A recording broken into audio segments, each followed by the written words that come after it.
Hello guys, for today's video, samahan nyo kami guys na mag-rent ng small boat dahil darating nga yung friend ng asawa ko from Athens. So ito nga guys yung na-recommend sa amin ng hotel. So good for 6 persons. Nakuha namin siya guys ng 200 euros. Discounted na yon. May kamahalan dito guys yung mga boat. Kaya mas maigim grupo kayo na mag-rent para hindi mabigat sa bulsa. So okay na yon, 30 euros para mag-explore, 'di ba? Ayan guys, sakto lang siya sa 6 persons. So dalawa sa likod, dalawa sa harap, tsaka dalawa sa gitna, 'di ba? Sa mga mag-work sa Filian Hotels guys, kung gusto nyong mag-rent ng boat, so ask lang kayo sa reception para may ma-recommend sila sa inyo. Huwag nyo na i-try magtanong-tanong dyan kasi guys baka lalo lang kayong mapamahal. So yun nga yung kagandahan ng hotel namin guys, may mga daily trips sila. So nagbibigay sila ng mga discount para sa mga workers. Di ko lang alam guys kung applicable sa lahat, pero swerte ka kung ibigay sa'yo for free. So, ayan guys, marami dito guys pagpipilian. Depende sa gusto nyo at depende sa dami nyo. Dito sa Greece guys, mabilis nyo lang ma-identify yung mga Greeks na mayaman dahil may mga private boat yan, may mga private yate yan. So, alam nyo na guys kung mayaman kami or hindi. Mamaya may mag-message na naman sa akin sa page na, uy, buti ka pa, mayaman na. Char. Mayaman lang kami sa pagmamahal, guys. So, yun lang ang meron kami. Char. So, ayan na, binigyan ko na kayo ng tips. So, kung may mga kachat kayo ng mga Greeks na nagpaparenta ng mga boat or yate. So, alam na this. Rich yan. At dahil nga wala pa kaming budget, guys. So, ito na lang muna yung na-request ko sa asawa ko na magkaroon kami. Yan, magbangka na lang muna tayo, guys. Kaya, pag may budget na, guys, mag-level up na tayo sa ganyere. O, diba? So, this is it guys. Time na para ma-meet namin yung friend ng husband ko. Actually, hindi lang namin sila friend guys. Family na yung touring namin sa kanila. Ganon din sila sa amin. At ito na nga yung asawa ko guys na paparating. Hulaan nyo kung anong bit-bit. So, kape. Ayan.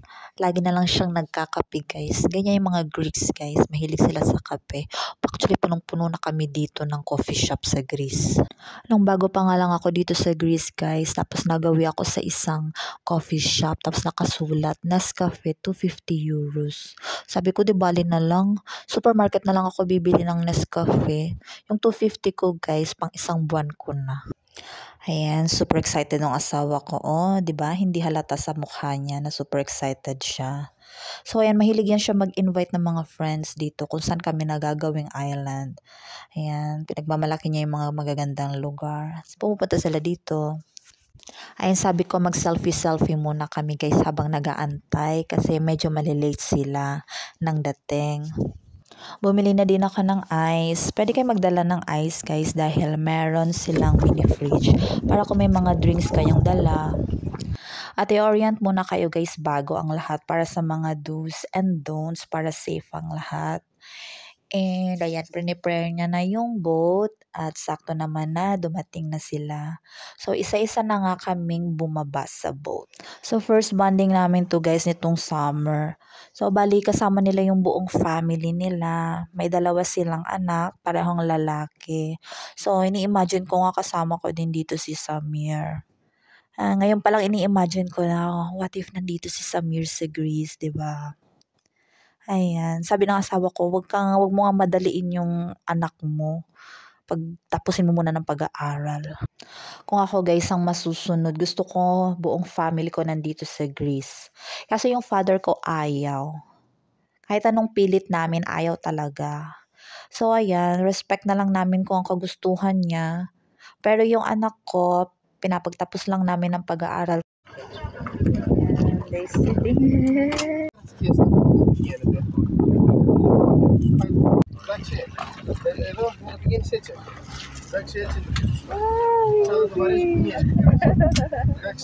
We're moving.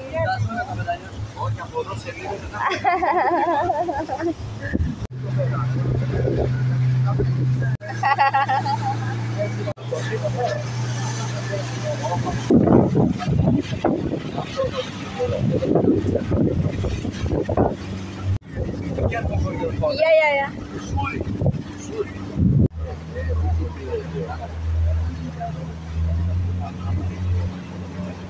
My God. So nice. There. Ay.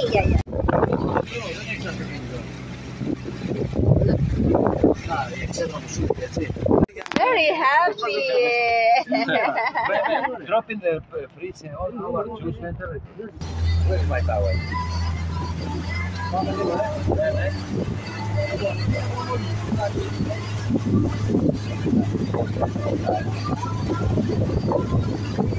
Lots of birds there. Look.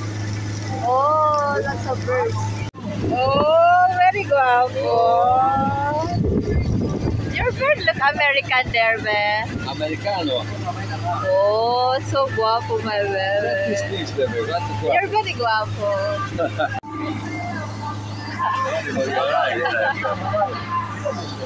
Beautiful day. Oh, yeah. Look, lots of birds. Texas, eh? No.